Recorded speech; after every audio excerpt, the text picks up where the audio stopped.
how special team is. Right. All right, welcome to our weekly Head Coach Scott Satterfield press conference. Coach will start us off with an opening statement. Please raise your hands for questions. Coach? All right, good afternoon. Just first of all, I just want to really just thank a crowd from Saturday as well, man. What a great energy was out there. And going back looking at the highlights, it was awesome. There's some great clips when our guys made some plays, and you see particularly that the student section back there, everybody just going up, going crazy. So it was incredible. We had several recruits in this weekend, and they were all fired up and about the atmosphere as well. So it all ties in. It all helps us be successful as a program. And just looking back at the film, defensively, man, I thought we were swarming to the ball. A lot of hats onto the running back, which we needed to do.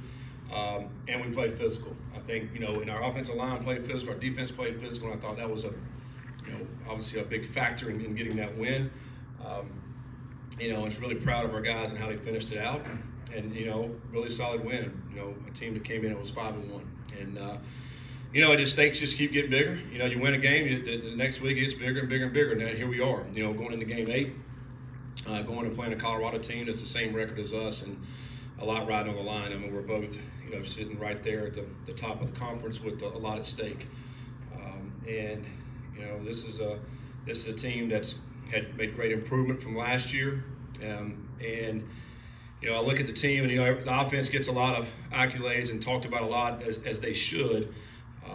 Shador's playing at a very, very high level. Travis Hunter, extremely high level. And about 4 other receivers playing at a high level. I mean, they're incredible in the passing game. And they're hard to defend, they're hard to stop, and they're hard to slow down. But I do think that the defense is getting overlooked a little bit. I think their defense is playing really, really good this year. I think they've played a lot better, as the season has gone. They're a football team that's gotten better, is what you want. And so, when we look at the film, I think they're number 1 in sacks. They had a huge game last week against Arizona. I think they got 7 sacks last week. They're number 1 in tackles for loss defensively. So they're very active.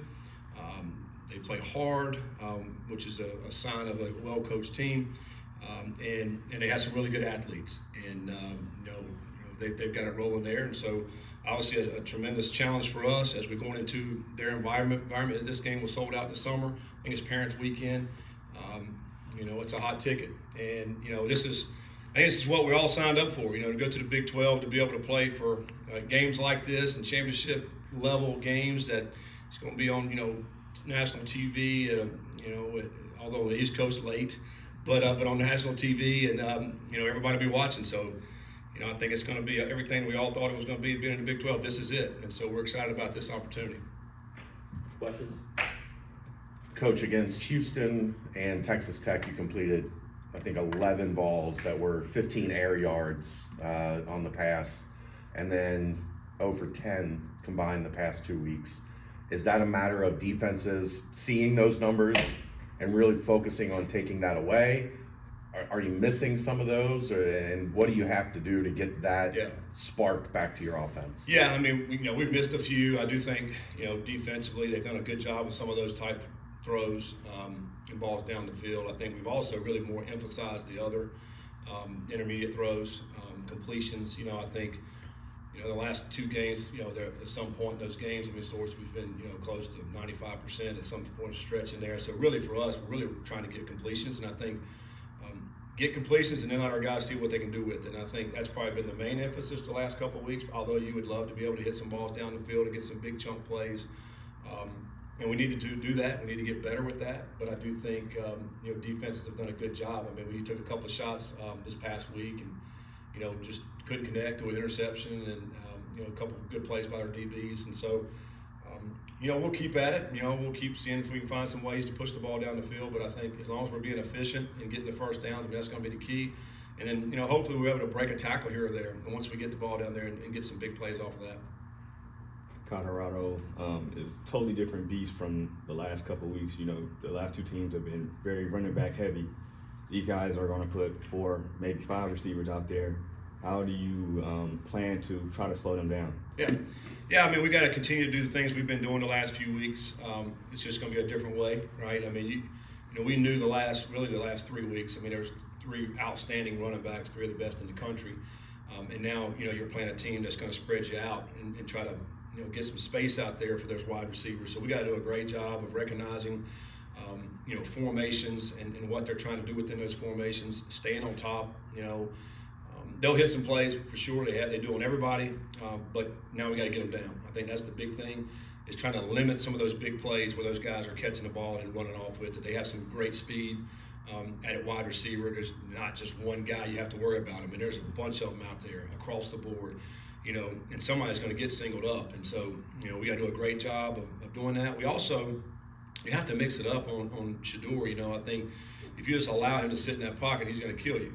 So you have to be able to do some things to maybe try to get him off the spot. He does a great job when he does get flushed out of the pocket, keeping his eyes up down the field and having some big plays. He believes in his receivers, and so we got to do a great job if he does get out of the pocket of trying to have somebody to contain that. It's a big challenge. I don't know any which way you slice it. I mean, it's a big challenge to try to slow him down and to try to limit what they can do. I do feel like, again, they will get some plays on us, but we got to try to get them down and get them where we can play defense again. I think that's where our defense has done a good job. We've given up some yards this year, but once we get them down, we've done a good job of holding the field goal attempts. You guys have led at the half in each of your first 7 games. What does that do for the momentum, the psychological mindset for your team when you lead after 30 minutes going back into the locker room? Well, I mean, it's obviously a good feeling, to go in the locker room with the lead. And, now it's about what adjustments can you make, and then, how we're going to come out and finish. In a couple of games we didn't finish this year. And we've gotten off to great starts, that's for sure. That certainly gives you a chance. I mean, we certainly want to get off to great starts, but we also want to finish. And we got to do a better job in the second half. We've not done as good, I don't think, in the second half of finishing out games. Some of it has to do with the way the game's going, but I also think, we do have to continue to try to score and put points on the board. These teams, and particularly these teams, we're getting ready to play in the last 5 games, offensively can score from anywhere at any time. And so you always got to keep, the pedal down and try to keep scoring points. Shedeur is near the top of the league in just about every passing category. What attributes of his impress you most? Yeah, I mean, I think just he plays with such great confidence. I mean, I think that stands out. I mean, he's got a lot of talent and ability, but he's got a lot of confidence in what they're trying to do offensively. I mean, Shedeur's probably had a football in his hand since he could walk. I mean, he's very comfortable throwing the football. He's had great mentors and coaches throughout his whole life. He's been throwing, 7-on-7 his whole life. I mean, he is very, very comfortable sitting out there and having his receivers out and running those routes. He anticipates very well. To the average eye, you may look, that guy looks covered, but not to him. He'll be able to throw him open, and then there he goes, and now the receiver will go get the ball. I mean, it's just he's got great anticipation and poise when he's playing. He doesn't get rattled. I think he's just got a bunch of attributes, obviously, to be the kind of player that he is, and it obviously shows. I mean, he gives his team a chance to win each and every week, and with the way their defense has been playing, I think that's why they're sitting there where they are right now, with that combined with that offense. Corey Kiner, he became the 15th player in school history to eclipse 2,000 rushing yards. Talk about his relentlessness as a running back, just breaking tackles behind the line of scrimmage and just fighting for those harder yards. Yeah, we talked about these other 3 backs that we played the last 3 weeks, but really Corey's just as good as those guys. Corey's as good as a back there is. When it comes to a guy who can break tackles and run through tackles, I mean, he's as good as anybody in the country. He's got a low center of gravity. He's very strong. He's got a really good contact balance, and he gives us the chance. And there's several times Saturday where he's hit at the line of scrimmage. Man, you're thinking, oh man, we're not getting anything. You look up, and all of a sudden he's got 3, 4, 5 yards. I mean, he runs so hard. He's a beast, man. He's been a great leader for us, and a great teammate and a great player. And so obviously super excited to have him on our squad. And he'll be critical this week. This will be a game where they're playing a lot of the man coverage and stacking the box. He's going to have to break some tackles to get some big yards, but I think what we're going to count on him to do that.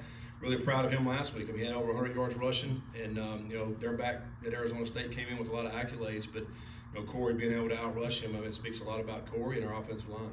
Chad and Aiden. Early in the year, your outside safeties were doing a lot of the tackling, Minkins and Canteen. If you look at the box score from Arizona State, your top 6 tacklers were either linebackers or the star position. How much has that improvement in the middle of the defense been key to this defense taking another step? Yeah, I mean, incredibly important. You know, I really feel like our linebackers over the course of the season have gotten more and more comfortable in their roles and in how to fit the defense. You know, early in the year, I thought we were real loose. You know, with the linebackers and including the star. You know, which is like a linebacker. But we're real loose in our defense there, and over the course of they got comfortable, they're tightening it down, they're getting where they're supposed to be. We've had way less missed assignments. Our worst game, obviously defensive, was at Texas Tech, where we had over 40 missed assignments. And we've been in the teams the last few weeks, and so that's just a big difference there. Lining up where you're supposed to line up, fitting where you're supposed to fit, playing downhill and playing physical football, and it's what we needed in these last few games. And so. Now, different challenge this week. We're talking about the guys spreading you out now, so it is going to loosen up your defense. But how we still can fit the run, because they will still run the ball, but how you fit the run is going to be incredibly important this week. And also our alignment. Where are we lining up? Where's our leverage in the secondary and at linebacker? So that's going to be big this week too. You've talked about Corey Kiner being that kind of power back coming out of the backfield. You also have Evan Pryor, who broke away for that 55-yard touchdown, kind of being more of an explosive play type back. What's it like having that thunder lightning approach, kind of dual action coming out of the backfield? Yeah, I mean, that's when we were recruiting Evan. That's the one thing that we talked to him about is being a great compliment to Corey, because Corey's coming back, and he's our guy. And Evan was good with that. He's just going to be. I knew he's going to be a guy to come in and spell him. But he brings a different approach, right? When he hits the gas, he's gone. Like Saturday, I was he's gone. About 10 yards into it, he's just got another gear, and it's fun to watch him. He's had, I don't know so many big runs this year. He can catch the ball out of the backfield too, so he's an electric player. It's a little bit different for the defense too. Is where Corey's going to run you, he can run you over.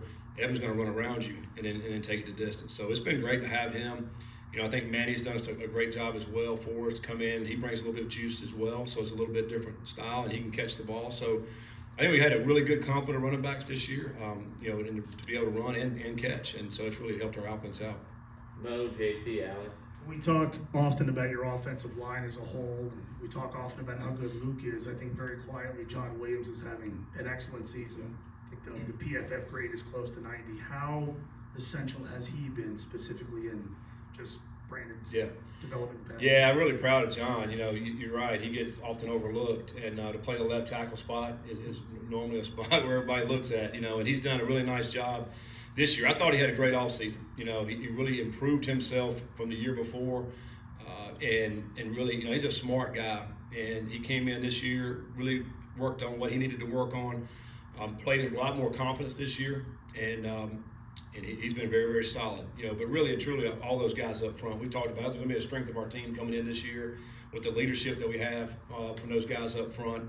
With Gerhard up front, you got DT and Kendra and John. It's kind of been the mainstay, the leaders of our team, really. And so, I've been proud of John, the way he's played. Obviously, we're going to need it. They got a great defensive line this week, so it'll be another great challenge for us. But, hopefully those guys will continue to play well, give us a chance. Is this what you envisioned, playing a primetime game at the beginning of the season? Maybe fans couldn't see the vision, but is this something that you kind of figured early when fall camp was getting done? Well, I mean, we always take it one game at a time, but I mean, this is part of our goal this season is to play for the Big 12 championship. We just take it one game at a time, 1 week at a time, 1 day at a time. I mean, there's a lot of cliche in there, but this team has really done a great job of staying in the moment. Not looking behind, not looking ahead, just focusing on what we can do this week to get better. Today will be no different. I mean, we need to have a great Tuesday practice. But I do want to talk about our leadership, because our leadership, and it started all the way in the off season of those guys getting together, setting a lot of these goals, and then holding each other accountable. And I think that's critical in any kind of team sport. If you get your players to be part of the goal setting and then to hold each other accountable, that's when you got something special. And we kind of felt that this summer. We knew that was happening with this team. You never know what the record's going to be like. You never know how you're going to end up going out and playing. But they've been so connected, and they're fun to be around. And so you can just feel it in the building. We said that last spring, and it's continued throughout the rest of the season. And so, hopefully we'll continue to stay that way, play for each other, and some great things will continue to happen. The missed 4th down conversion, I'm not sure if you guys realized that was the first missed 4th down of the season. So is 4th down play calling on 4th down for you different than 1st, 2nd, or 3rd down? Yes. I mean, obviously on fourth down, I think you're going to get certain types of defenses depending on where you're at in the field, and that was a little bit unique because I think we're a 3 or 4 yard line. Fourth down, you're up 10. Can you kick it? Now you're up 13. I mean, it really doesn't really help you. So we felt like in that scenario, let's just go for it. And then it comes back to play call. Obviously, it doesn't work. You're like, crap, I should have called something else. But that's our first one that we missed, fourth down wise. I mean, so we've been really, really good in that category. And felt like let's try to run it right here. And it was a zone read type play. Could have handed the ball or pulled it and run the option. So we had scored on that play earlier. And but when you don't get it, it's easy to second guess, just like everybody does. But we had to go for it in that scenario. And then having gone for it, now you don't get it. They still got the ball. They got to go a long ways, 96, 7 yards. And that's a long time to waste off the clock. And so we felt good about going for it in that scenario. We'd go for it again, but obviously probably would have had a different play call. When you look at the attributes it takes to be successful at quarterback in a road environment that you're going to be walking into Saturday, does Sorsby essentially check every one of those boxes just naturally? Yeah, I mean, I think Brennan has a good plan of what before the ball is snapped, and I think you've got to have that. You have to play with poise. When you're playing in an environment like that, you literally have to. I mean, it's going to be a great environment. You got to drown everything out and really focus on exactly what are those 11 guys doing on that side of the ball before you snap it, and then have a plan to know what you're going with the ball. And I think he does a great job with that. And I think our guys do play with poise, and so you're going to have that. We're going to have to play disciplined football. In this game, I think they've done a good job of winning the turnover margin. We got to win the turnover margin. That's going to be critical, and that comes down to quarterback play a lot of times. Brendan's played in big games before, and he's come through and got a lot of confidence in him. But I do believe he is surrounded by a bunch of really good players that have a lot of good confidence as well. And so I think you put all that together and it gives us a great chance. Most quarterbacks that have Shedor's athleticism, when they get out of the pocket, their eyes are downfield and they're looking to run. Yeah. He does not really. I mean, his eyes are downfield looking for somebody to break open. How much time do you have to spend with your defense that you have to respect the fact that he might be back there running around for 6 seconds and he's still going to try to throw it over top of your head? Yeah, I mean, I think a couple things. Number one, I think he really believes in his receivers, and they're really good. That they're going to continue to keep working to get open because they know he'll find them. And you're right. I mean, so many clips we've gone back and looked at where he's in the pocket. All of a sudden, he makes a guy miss. He's very elusive.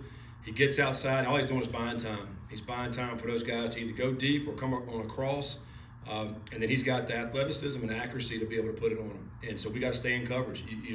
I think sometimes you have a tendency, oh man, the quarterback's out, let me come out of coverage. I mean, he'll make you pay.